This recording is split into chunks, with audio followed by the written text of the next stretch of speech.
జనరల్గా నాకు చాలామంది నువ్వు కమర్షియల్ సినిమా తీయొచ్చు కదా, ఇలా రాయొచ్చు కదా, ఇదంతా ఎందుకు అని అంటూ ఉంటారు. అంటే నేను రచయితకు ఒక మాట చెప్తాను. నేను పెన్ను పక్కన పెట్టి ఒక 10 నిమిషాలు మనకెందుకు ఈ గోల, ఈ కవిత్వాలు, ఈ ప్రేమ, ఈ గులాబీ పూలు, మనసుకు సంబంధించిన విషయాలు మనకెందుకు అని నేను పెన్ను అక్కడ పక్కన పెట్టి ఒక 10 నిమిషాలు ఆలోచిస్తే, 10 అంటే 10 నిమిషాలు మాత్రమే ఆలోచిస్తే అది ఎలా ఉంటుందో ఈ సినిమాలో వారణాసి ఫైట్ మీరు చూస్తారు. అది ఈ మాట మళ్ళీ మీరు వచ్చి ప్లే చేసుకోండి. ఏంటి ఇంత ఉంటారు కదా ఇంటర్నెట్లో, ఏంటి ఇంత బలంగా అంటున్నాడంటే బలం దేని మీద నిల్చుంటున్నాను, ఆలోచన టీం వర్క్ మీద నిల్చొని చెప్తున్నాను నేను. అంటే కమర్షియల్ సినిమా తీయలేక కాదండి, ఏదో తీయాలని లేక. అందుకే నేను మొన్న ఏదో అంటే నన్ను ఏం కొత్తగా అర్హత స్టార్ అంటున్నారు, ఏదో అంత అర్హత ఉందా అని నేను అన్నప్పుడు. సినిమాలో హీరో కులం ఏమైనా చెప్పారా?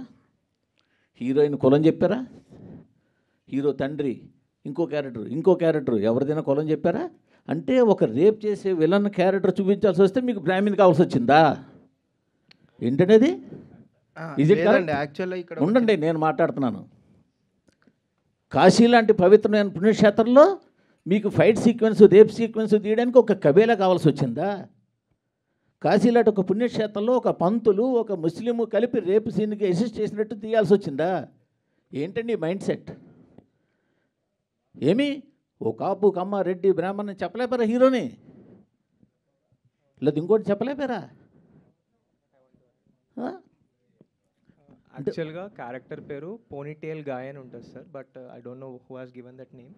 అది తప్పుగా ఇచ్చారు. అక్కడ ప్రొజెక్ట్ చేయడం కూడా అలాగే ప్రొజెక్ట్ చేశారు కదా సార్. క్యారెక్టర్ పేరు హారతికి రావాలి, హారతి టైం అవుతుంది అని చెప్పి. అంటే నేనేమంటే మీరు ఇప్పుడు ఒక పర్సన్ టార్గెట్ చేయాలనుకున్నప్పుడు చేస్తే చేయండి, అది మీ ఇష్టమే, కాదని అంటల్లా. నేను ఇది ఎక్కడైనా ఒక ఇండికేషన్ ఇచ్చారా? ఒక ఇంటి పేరు చెప్పారా? అయ్యో హీరో, ఈ హీరో ఇప్పుడు ఆయన పేరు హనురెడ్డి, బట్ సినిమాలో అయితే రెడ్డి కాదు కదా.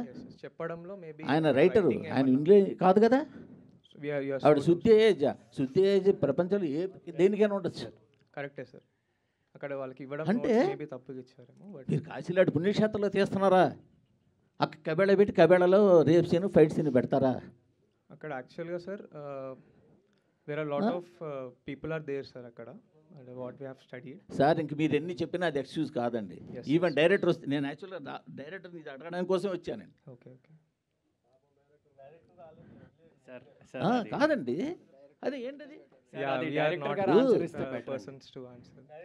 ఇదే తీయండి, ఇంకొక క్యారెక్టర్, ఇంకో క్యాస్ట్ పెట్టి అప్పుడు తెలిసి ఉండేది.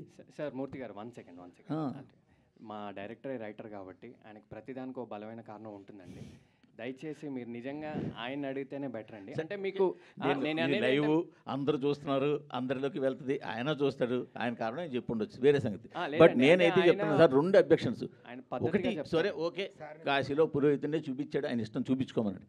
కాశీలో పుణ్యక్షేత్రం అండి, ఆ పుణ్యక్షేత్రంలో ఒక కబేళా చూపించి, అంత భారీ కబేళా పెట్టి, ఆ కబేళాలో ఒక ముస్లింలు పెట్టి వాళ్ళు ఏమో ఈ పంతులు సపోర్ట్ చేసినట్టు. ఏంటండి, ఏం చెప్పదలుచుకున్నారు ఇండైరెక్ట్గా మీరు? ఏమి అంతవరకు చెప్పాల్సిన సినిమా మొత్తం మీరు అంత చేశారుగా. క్లాసిక్గా గీతాంజలి క్యాసెట్ పెట్టావు, హెడ్ ఫోన్స్ పెట్టావు, దాన్ని నేను ఒక క్లాసిక్ సినిమా ప్రాజెక్ట్ చేయబోతున్నానని ఇండికేషన్లు ఎన్నో ఇచ్చారు కదా, వాటి గురించి నేనేం అనలేదే. సో ఇప్పుడు ఆయన ఫోటోగ్రఫీ అద్భుతంగా తీశారే, నేను కాదనలేదే. బ్యాక్గ్రౌండ్ స్కోర్ ఎక్సలెంట్ చేశారే, బాగుందనలేదే. అది కరెక్ట్ కాదు, అది నేను చెప్పేది.